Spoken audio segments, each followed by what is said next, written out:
I love this story. Now to this, North Dakota's population is skyrocketing, and the state is planning to raise its game to save taxpayers.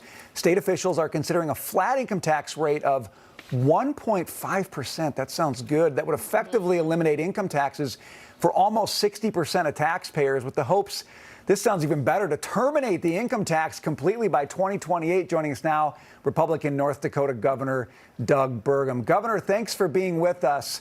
All right, so I got to say this. I'm a native Minnesotan. You're next door.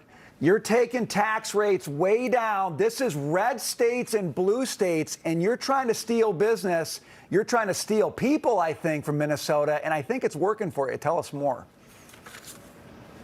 Well, Brian, as a neighbor to the east, absolutely, with all kinds of reasons why people would want to move to North Dakota, but Minnesota's top rate of nearly 10% on income tax is one of the top of the list. Yep. Yeah. Yeah, it's terrible. We've got a terrible tax rate in Minnesota. But can I just ask you this? Because this is really what it's about for you, isn't it? I mean, you're looking around at your neighbors and you're saying there's a competition to be won here. And you've got states that are doubling down on bad policies. You've got states like yours that are going a completely different direction. Tell us about what you're seeing. How big of a difference is this making for North Dakota?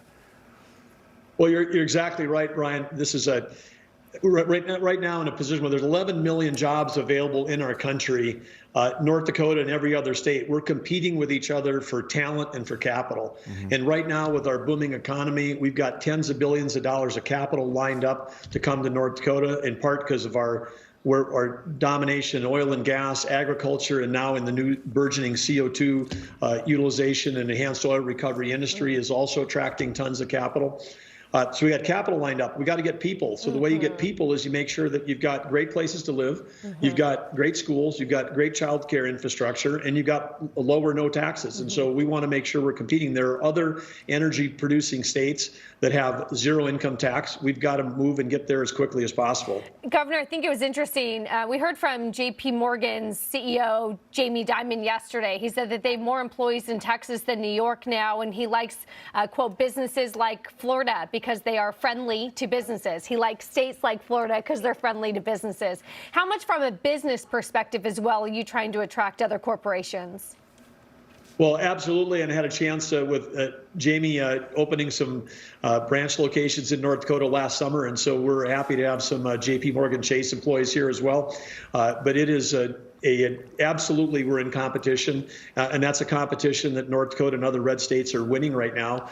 And it's great to have the net in migration. North Dakota is tied in the nation for the lowest unemployment, 2.1%. Wow. But we've also got nearly the highest GDP. We're number 3 in the country. Our goal is to get to be the highest GDP in the United States on a per capita basis, and great opportunities for people to move to North Dakota. Tens of thousands of jobs open here and great communities to live in. Governor, let me ask you, how much of the migration do you anticipate will be permanent? Because we've seen so many people flee New York. They've gone to Florida. They've gone to Texas. They've gone to states with no income tax as well that provide them more opportunity and more freedom, if you want to be perfectly honest. I was speaking to a real estate developer here in New York saying that he doesn't anticipate a lot of those people to ever come back as a result of remote working and all the changes that we've seen as well. Do you anticipate that the people that come to your state will stay there permanently?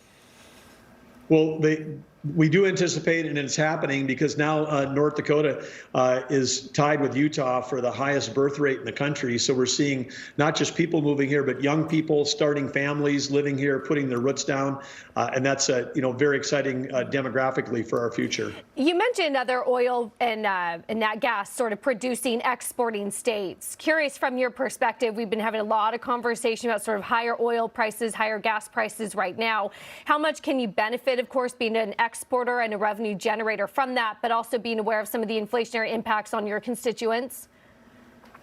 Well, for the state of North Dakota is a significant oil and gas producer.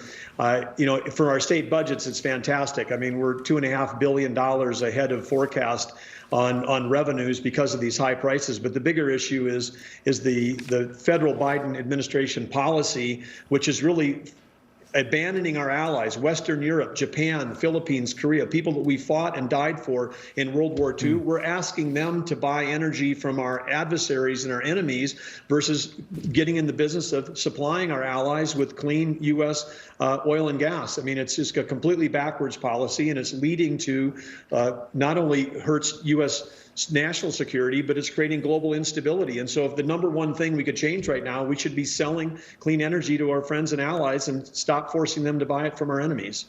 Governor, as a Minnesotan, officially I have to root against North Dakota, but I got to tell you, I think you've got the winning strategy here. Thank you for joining us, Governor Doug Burgum. We appreciate it.